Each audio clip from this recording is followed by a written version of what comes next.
Bueno, que el Señor les bendiga a todos en esta mañana.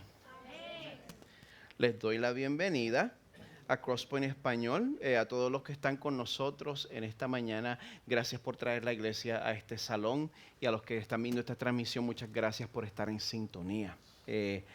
Antes de comenzar con la palabra del Señor, primero quiero expresar mi agradecimiento a todos los caballeros que respondieron el miércoles pasado y participaron en el regreso a nuestro grupo presencial de estudio de aplicación. Muchas gracias por estar allí. Si me permiten un momento de sinceridad, pues siendo yo la persona que labora en preparar esta clase, para mí es de tanto ánimo cuando veo el tipo de respuesta que vi el miércoles pasado, sinceramente. Así que el Señor llene sus hogares de bendiciones y que les llene de ánimo para correr esta carrera sin rendirse hasta la meta. Muchas gracias y que Dios me los bendiga mucho. Bueno, estamos entrando en la etapa culminante de nuestra serie basada en el Evangelio según San Marcos, titulada... No lo quiero oír de mi esposa. Alguien se la sabe. Siguiendo juntos a Jesús. Bueno, como les había dicho el domingo pasado, puedes seguir alabando, Carmen, eso sí. Como les había dicho el domingo pasado, después de ese evento hermoso en el cual María de Betania unge a Jesús con perfume, pues entonces hoy el libro va a tomar un giro más sombrío, ya que comienza el proceso de la traición y lo que se conoce tradicionalmente como la pasión, el sufrimiento de nuestro Señor Jesús. Sin embargo, mi deseo esta mañana es que nosotros no nos confundamos y que salgamos de aquí creyendo que Jesús fue una víctima indefensa a través de este proceso. Mi deseo y esperanza es que al examinar el pasaje que nos toca en esta mañana, nosotros nos demos cuenta de que este Jesús que sufrió y murió en la cruz por su pueblo, que Él ofreció este sacrificio expiatorio de su propia voluntad. Les puedo pedir que busquen en sus Biblias en Marcos 14, 12 al 26.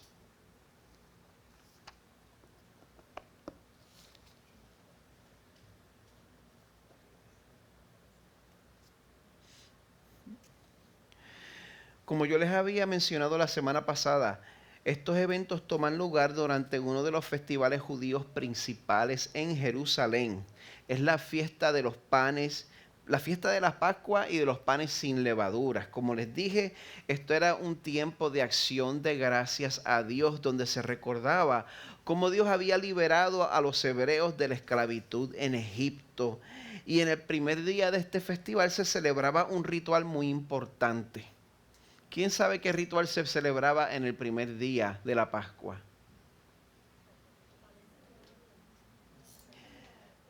Se llama en hebreo el Seder Pesaj. La cena. La cena de la Pascua. Y hay que hacer a lo último, no estoy exagerando.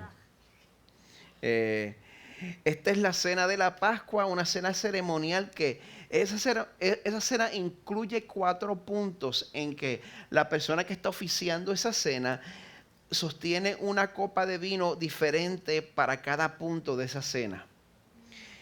Él se levanta y explica el significado de la fiesta a lo largo de la cena. Y las 4 copas de vino representan las 4 promesas hechas por Dios en Éxodo 6 al 7. Usted se puede referir a eso si así quiere.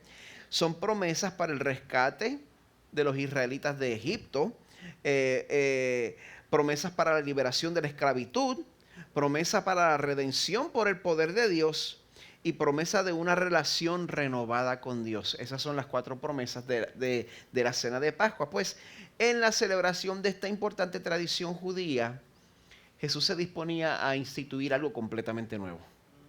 Así que los invito a que leamos juntos en Marcos 14, del 12 al 26. Dice así: el primer día de la fiesta de los panes sin levadura, cuando se sacrificaba el cordero de la Pascua, los discípulos le preguntaron a Jesús: ¿dónde quieres que vayamos y hagamos los preparativos para que comas la Pascua? Él envió a 2 de sus discípulos diciéndoles: vayan a la ciudad y allí les saldrá al encuentro un hombre que lleva un cántaro de agua. Síganlo, y donde él entre, digan al dueño de la casa: el maestro dice, ¿dónde está mi habitación en la que pueda comer la Pascua con mis discípulos? Y él les mostrará un gran aposento alto, amueblado y preparado. Hagan los preparativos para nosotros allí. Salieron pues los discípulos y llegaron a la ciudad, y encontraron todo tal como él les había dicho, y prepararon la Pascua.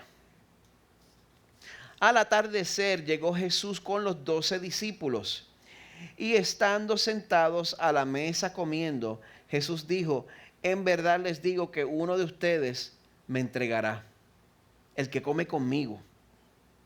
Ellos comenzaron a entristecerse y a decir uno por uno: ¿acaso soy yo? Es uno de los 12, le respondió, el que moja el pan en el mismo plato que yo. Porque el Hijo del Hombre se va tal y como está escrito de él. Pero ay de aquel hombre por quien el Hijo del Hombre es entregado. Mejor le fuera a ese hombre no haber nacido. Mientras comían, tomó pan y habiéndolo bendecido, lo partió, se lo dio a ellos y dijo: tomen, esto es mi cuerpo. Y tomando una copa, después de dar gracias, se la dio a ellos, y todos bebieron de ella. Y les dijo: esto es mi sangre del nuevo pacto, que es derramada por muchos. En verdad les digo que ya no beberé más del fruto de la vid hasta aquel día cuando lo beba nuevo en el reino de Dios. Después de cantar un himno, salieron para el monte de los olivos. Señor, gracias por tu palabra. Padre que estás en los cielos, es increíble ver el deseo de tu Hijo Jesús de someterse a tu voluntad, sabiendo lo que le iba a costar. Amado Jesús, nosotros te alabamos, nosotros te amamos por someterte de lleno a la voluntad de tu Padre desde la eternidad pasada. Esa fue tu voluntad, ese fue tu deseo. Santo Espíritu, te pido que me ayudes a explicar lo que esto significa. Te pido que abras nuestras mentes y nuestros corazones para que lo podamos comprender. Todos lo necesitamos, Señor. Que estas verdades sean un agente de cambio en nuestras vidas. Te pedimos en el nombre de nuestro mediador, nuestro sumo sacerdote y nuestro Salvador Jesús. Amén.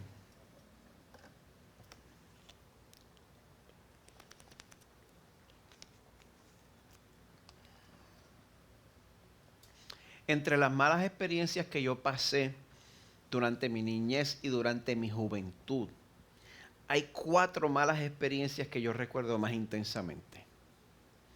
La primera es la noche, en que me fracturé la pierna en 3 lugares.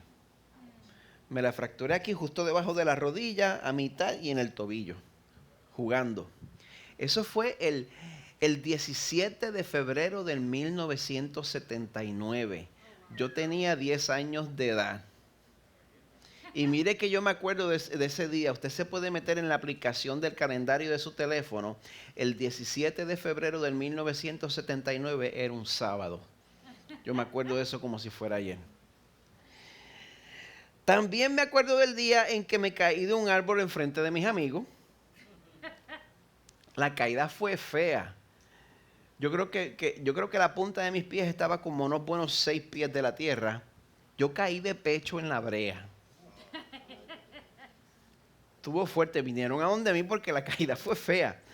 Pero después de percatarse de que no me había roto nada, ¿qué hacen tus amigos en Puerto Rico?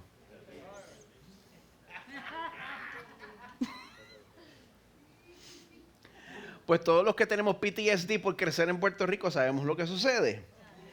Y yo me fui a la casa llorando.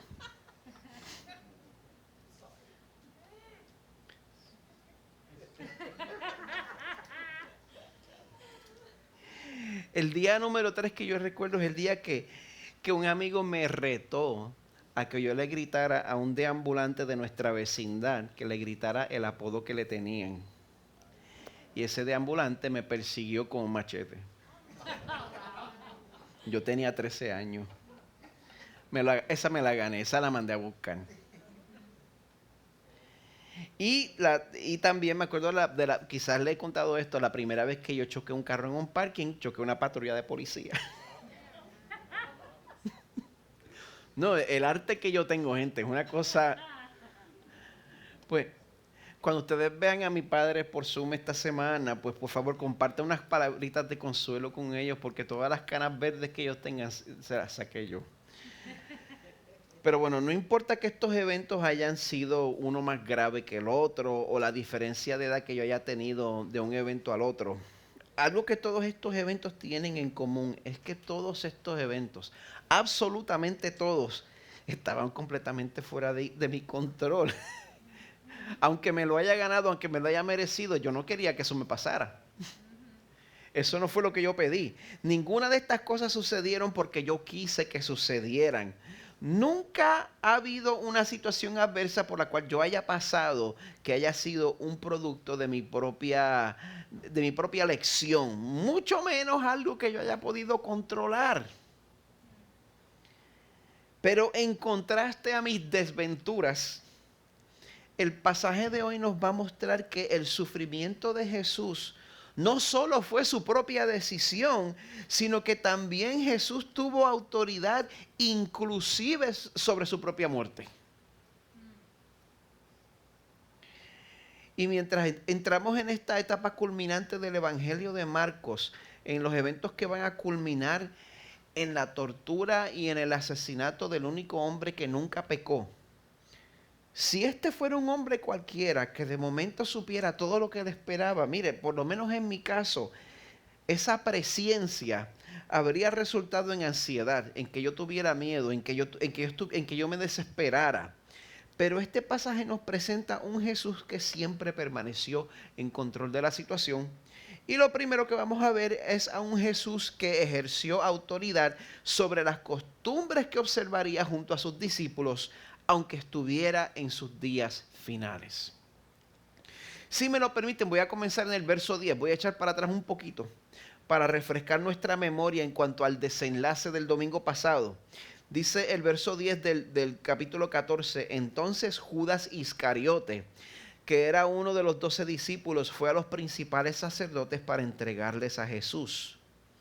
Cuando ellos lo oyeron, se alegraron y prometieron darle dinero. Y él buscaba cómo entregar a Jesús en un momento oportuno. Así que si recuerda que el mensaje del domingo pasado, Jesús le dice a Judas y a los discípulos que no regañaran, que no criticaran a María por haberlo ungido de cabeza hasta los pies con un perfume caro. ¿Recuerdan eso? Pues en ese gesto María de Betania, no estoy hablando de la madre de Jesús, no estoy hablando de María Magdalena, es María de Betania, la hermana de Marta y de Lázaro. Ella había derramado un perfume con un valor equivalente a decenas de miles de dólares en el día de hoy.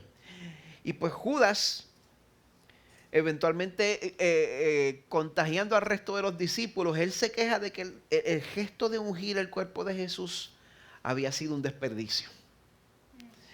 Ya que el perfume pues se podía haber vendido y el dinero dado a los pobres. Siempre hay una excusa religiosa. Pero otros evangelios nos dicen que la verdad es que Judas, que era el tesorero del grupo, pues él era un ladrón y sustraía de la bolsa. A mí me parece que, es mi impresión, no lo dice, que cuando a él lo corrigen públicamente por este incidente, que ese fue un punto crucial en el corazón de Judas.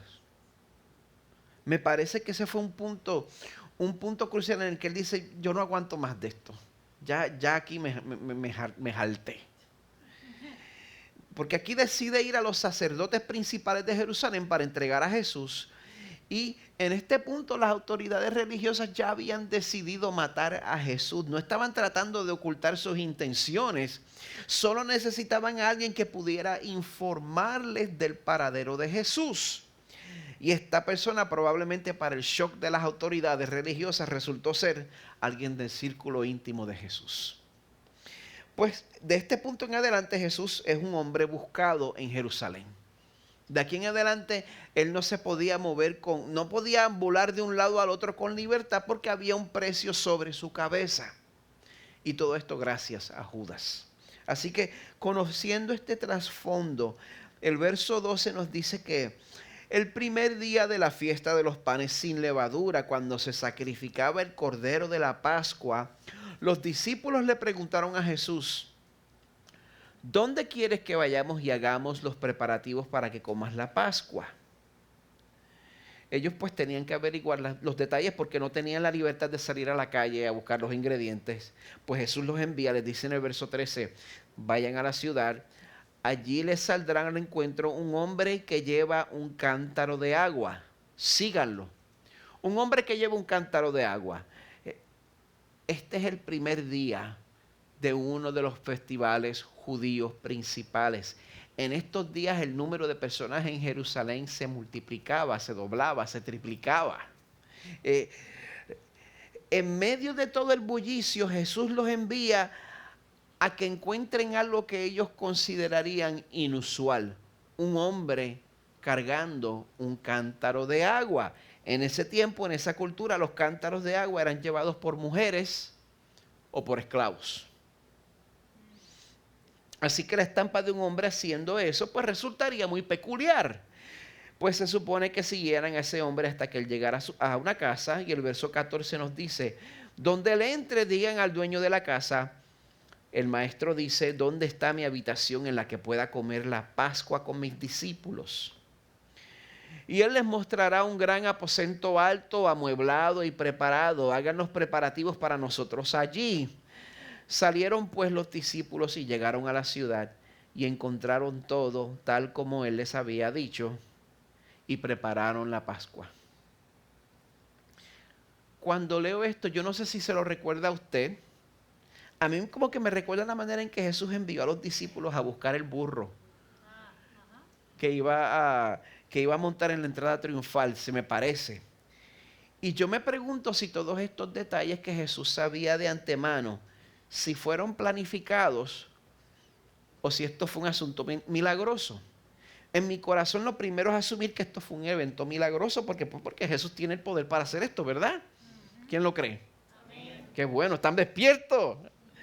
Pues, pero ¿sabes qué? La verdad es que cuando leemos el texto no nos da información suficiente para poder afirmar una cosa o la otra con seguridad. Jesús también lo puede haber preplanificado. No hay problema con eso. En último análisis, lo que no podemos negar es que todos los eventos siempre están bajo el completo control de Jesús. Hasta el punto en que los discípulos estaban en el aposento alto sacrificando y preparando el cordero de la Pascua. Y me pregunto si ellos se daban cuenta que entre ellos iba a estar comiendo el cordero pascual eterno. El verdadero cordero pascual que era la realidad con R mayúscula, a quien apuntaban todos los corderos pascuales que habían sido sacrificados a través de la historia del pueblo de Israel. Me pregunto si ellos se daban cuenta de eso.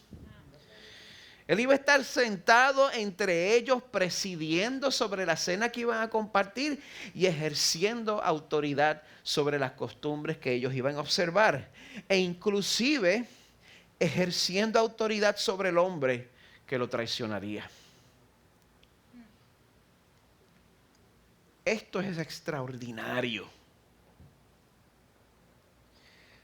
Porque todas las tramas en contra de Jesús habían sucedido en privado. Nadie lo estuvo hablando mientras él estaba a 2 metros de distancia.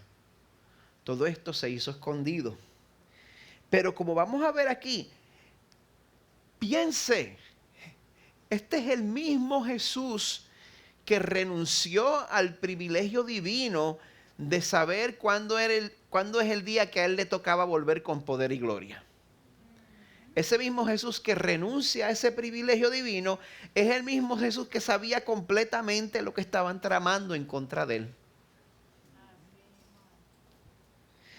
El verso 17 nos dice que al atardecer llegó Jesús con los 12 discípulos y estando sentados a la mesa comiendo, Jesús dijo, imagínense, usted está ahí sentado comiendo y él le dice, bueno, en verdad, digo que uno de ustedes me entregará. Pues ese es el momento en que si yo hubiera estado allí comiendo con ellos, pues la comida se me hubiera atorado en el galillo viejo y el vino se me hubiera salido por la nariz. ¿Qué? Eso es lo que me habría pasado.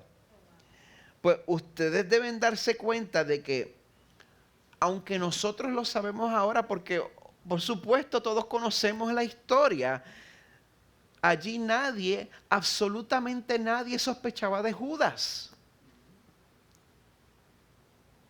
Él tenía el disfraz de cristiano perfectamente puesto. No había razón para sospechar de él, por lo menos externamente. Él era un hombre de valores morales, un ciudadano patriota, muy espiritual, muy compasivo para los pobres, por lo que vemos. De hecho, él formaba parte de los 12. Él se había graduado del Instituto de Discipulado de Líderes del mismo Jesús.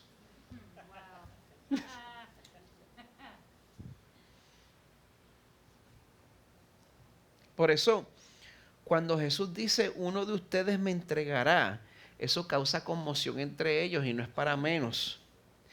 Y entonces Jesús aumenta la tensión, manteniendo la identidad del traidor en anonimato. Cuando dice al final del verso 18 que el que lo va a entregar es el que come conmigo.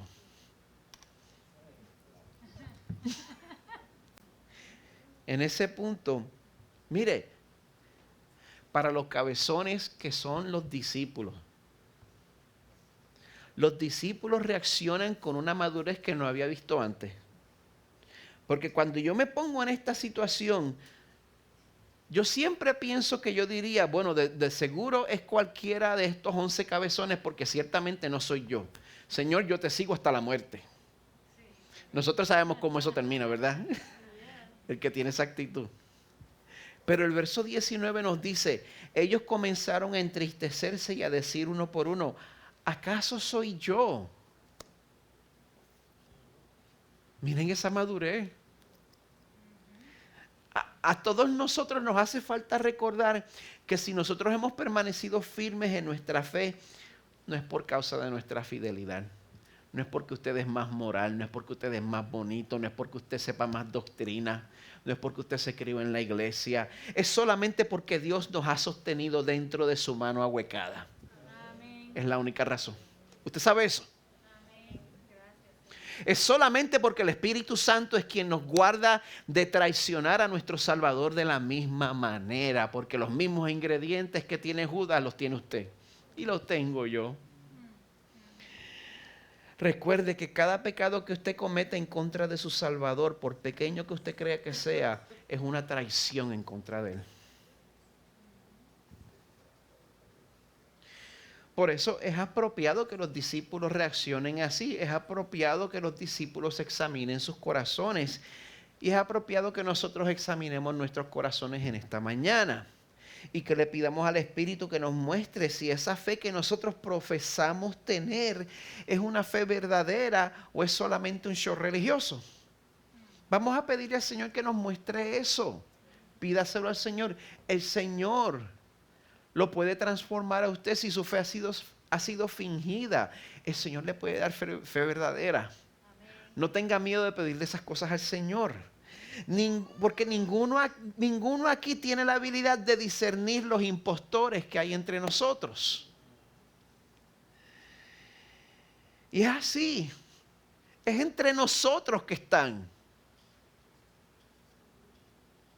Es precisamente el disfraz de cristiano que tienen puesto.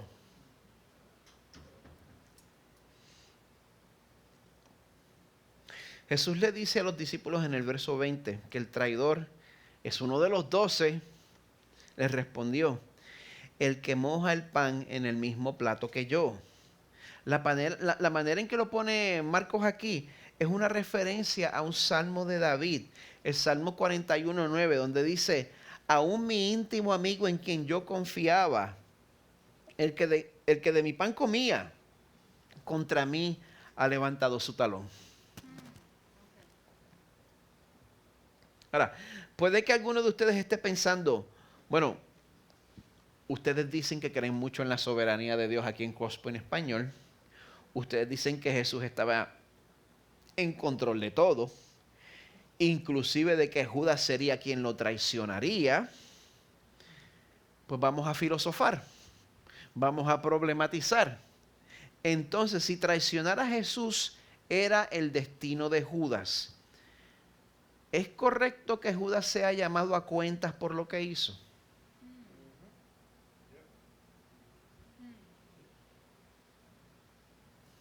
En el verso 21, Jesús nos muestra una realidad que nosotros creemos firmemente aquí en Crosspoint Español.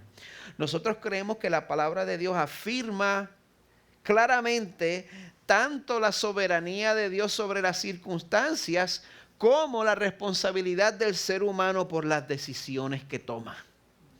Dice así, al principio del verso 21, el Hijo del Hombre se va tal y como está escrito de él. Está escrito. Está predeterminado desde la eternidad eterna, desde la eternidad pasada.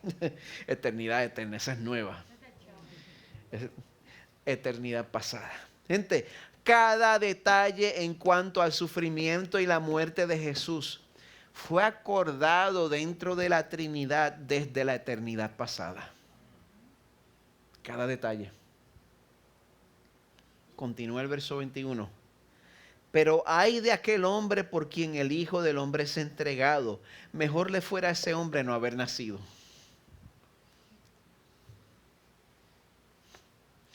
Pues yo no le puedo suavizar esto.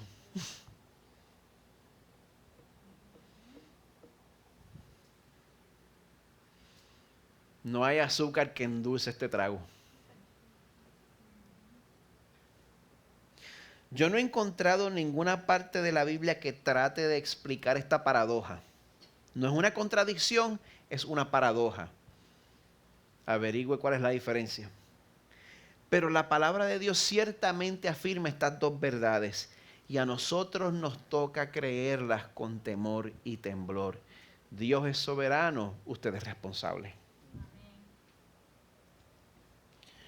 Cuando José perdonó a sus hermanos en Génesis 50:20, él les dijo, ustedes pensaron hacerme mal, pero Dios lo cambió en bien para que sucediera como vemos hoy y se preservara la vida de mucha gente. Así que tenemos que recordar que el hecho que Dios cambie nuestros peores pecados para bien y los use para su gloria, eso no cambia el hecho de que nosotros primero pensamos hacer mal y somos responsables por eso. Judas ciertamente fue considerado responsable por su traición, pero gente, eso nunca tomó a Jesús por sorpresa, porque Jesús ejerció autoridad sobre esas circunstancias. Y por último vamos a ver un Jesús que ejerció autoridad sobre el sacrificio que ofrecería. Si me permiten refrescarles la memoria, yo les dije al principio que la fiesta de la Pascua de los panes sin levadura, pues ese era un tiempo de agradecimiento a Dios, donde se recordaba cómo Dios había liberado a los hebreos de la esclavitud en Egipto. Les dije que en el primer día del festival se celebraba la cena de la Pascua, una cena ceremonial que incluía 4 puntos en los que el oficiante sostiene una copa de vino que pertenece a cada punto de la cena. Entonces él se levanta y explica el significado de la fiesta, pues como les dije, las 4 copas de vino representan las 4 promesas hechas por Dios en Éxodo 6. Recuerden, promesas para el rescate de Egipto, la liberación de la esclavitud, la redención por el poder de Dios y una relación renovada con Dios. Pues estamos leyendo aquí, el verso 22 dice que mientras comían, tomó pan. Así que al parecer estamos en la tercera copa, que se supone que la tercera copa sea antes de que ellos terminaran de comer. En el verso 22, pues entonces Jesús se sale del libreto original. Dice, mientras comían, tomó pan y habiéndolo bendecido, lo partió, se lo dio a ellos y dijo, tomen, esto es mi cuerpo. Nosotros oímos esto y no nos afecta porque lo hemos oído desde que éramos chiquitos, especialmente si nos criamos en la iglesia. Pero si usted es un judío, esto es fuera del libreto y usted se pregunta, ¿qué me está diciendo este hombre? Tomen, esto es mi cuerpo. Y tomando una copa después de dar gracias, se la dio a ellos Y todos bebieron de ella y les dijo, esto es mi sangre del nuevo pacto que es derramada por muchos. Como que esto de momento se puso macabro.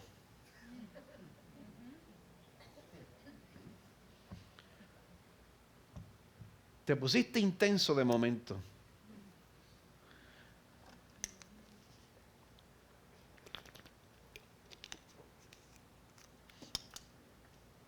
¿Usted se ha preguntado por qué Jesús de momento se pone así de intenso?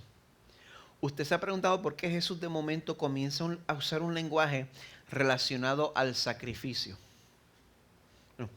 Nos ayuda a recordar lo que se estaba conmemorando en la Pascua. Se estaba recordando la última noche de esclavitud en Egipto. La noche en que Dios envió una última plaga. ¿Cuál fue la última plaga? El ángel de la muerte. Esa era la espada de la justicia divina. La muerte de los primogénitos. La espada de la justicia divina iba a caer sobre todos los primogénitos. Y esa plaga no iba a pasar de largo a los judíos simplemente porque fueran judíos. En cada hogar esa noche en Egipto, desde los egipcios hasta el pueblo judío, iba a tener que ocurrir una muerte. Y la única forma en que la familia podía escapar de esa muerte era poniendo su fe en la provisión sacrificial de Dios, la cual era un cordero. Dios había mandado a través de Moisés que mataran un cordero y que pusieran la sangre sobre el dintel de la puerta de la casa como señal de que la fe de esa casa estaba en Dios. La mañana siguiente, en cada hogar de Egipto, iba a haber o un cordero muerto o un primogénito muerto.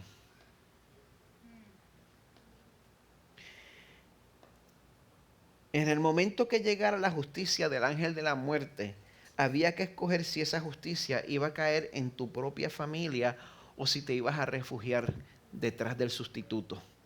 Si te ibas a refugiar debajo de la sangre del cordero. Si te refugiabas detrás de la sangre del cordero por fe, entonces el ángel de la muerte pasaba a tu casa pasaba a tu casa de largo. Y la única esperanza de salvación que había no era la identidad judía, era tener fe en un sacrificio sustituto. Esa era la única esperanza de salvación. Y en este momento Jesús le está dejando saber a sus discípulos que Él mismo, el que estaba presidiendo sobre la cena de la Pascua, para citar a Juan el Bautista, es aquí el Cordero de Dios que quita el pecado del mundo.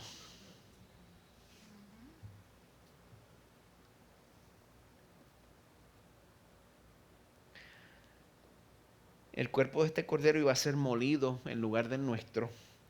Y la sangre de este cordero iba a ser derramada en lugar de la nuestra. Entonces cierra la ceremonia negándose a beber la última copa, la cuarta copa. Él dice en el verso 25, en verdad les digo que ya no beberé más del fruto de la vid hasta aquel día cuando lo beba nuevo en el reino de Dios. Esa es la copa de la consumación, la copa de la vida en la tierra prometida de Dios. Pues Jesús va a esperar por esa copa, porque primero tiene que beber hasta la última gota de la copa de la ira y de la justicia de Dios. Amén.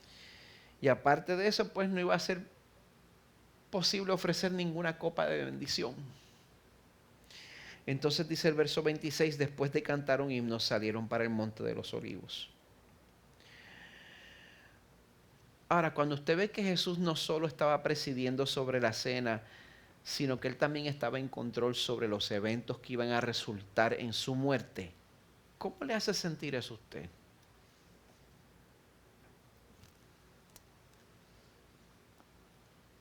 ¿Tiene sueño? ¿Tiene hambre? ¿Tiene apatía? Fui yo quien bajé el aire. Todo el mundo está así. Es culpa mía. Yo estoy cómodo, yo estoy feliz y todos ustedes están sufriendo. No lo vuelvo a hacer. Pero cuando usted medita en esto, ¿cómo reacciona su corazón? El profesor de teología, Dr. James Edwards, él dice en su comentario titulado El Evangelio de Marcos: Jesús no es un héroe trágico atrapado en eventos fuera de su control. No hay indicio de desesperación, miedo, ira o futilidad de su parte. Jesús no se acobarda ni retrocede cuando se traman conspiraciones contra él. Demuestra, como lo ha hecho a lo largo del Evangelio, una libertad y autoridad soberana para seguir el camino que ha elegido libremente de acuerdo con el plan de Dios. Esto no le fue impuesto. Esto es algo que le está siguiendo voluntariamente, con gozo en su corazón. Hay muchas partes de la Biblia donde afirma que este sacrificio fue acordado desde antes de la creación del mundo. Pero para que no nos confundamos, en las palabras del mismo Jesús, en Juan 10, 17 al 18, el Padre me ama porque yo doy mi vida para tomarla de nuevo. Nadie me la quita, sino que yo la doy de mi propia voluntad. Yo tengo autoridad para darla y tengo autoridad para tomarla de nuevo. Este mandamiento recibí de mi Padre.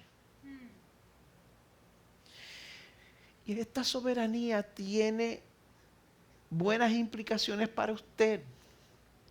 Pasamos un buen rato hablando de teología aquí, elevamos la mente, pero esas verdades vuelven a la tierra y tienen buenas implicaciones para nosotros en esta mañana. Amada iglesia, esto significa que el mismo Jesús, que estuvo 100% en control en cuanto a los detalles de su sufrimiento y muerte, también se identifica con el sufrimiento en tu vida y lo va a usar para tu bien y para su gloria. Gracias, Señor. Amén. Y ese amor que Dios tiene por su pueblo es un amor que viene de las tres personas de la Trinidad.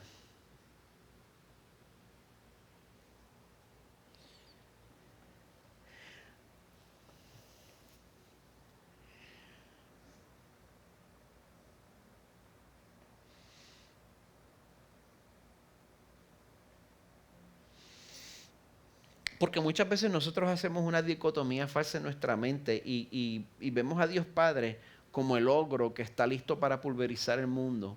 Y entonces Jesús se mete en él y dice, no los mates, por favor, yo muero por ellos. No es así. No es así. Jesús vino a salvarnos porque el Padre lo envió. Fue el Padre quien lo envió. Este mandamiento recibí de mi Padre, lo acabamos de leer. Y bueno, para que nosotros no nos creamos que somos el centro del universo, Jesús vino a sufrir porque primero que nada Él deseaba reivindicar la santidad paciente y condescendiente de su Padre. Imagínense, Romanos 3 dice que el Padre se aguantó el oprobio de no castigar los pecados de sus escogidos antes de Cristo, porque sabía que Jesús iba a llevar ese castigo en el futuro.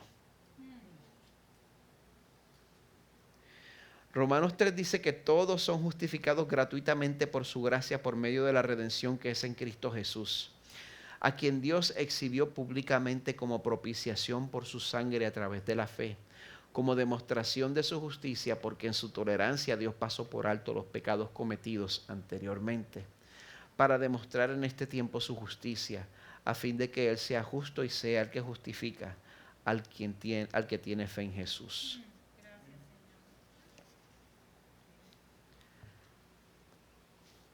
Hasta entonces el Padre puso a un lado su prerrogativa de vengar su santidad. A Nadab y Abiú los tumbó en el momento. A David, después de cometer adulterio y asesinato, el profeta Natán le dice, el Señor ha quitado tu pecado, no morirás. ¿Por qué?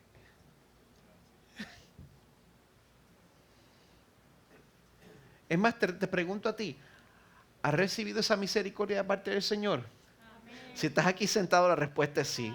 Sí, Señor. Si eres del Señor y el Señor te tiene aquí sentado disfrutando de su misericordia, ¿qué te hace a ti diferente? ¿Por qué darte ese privilegio a ti?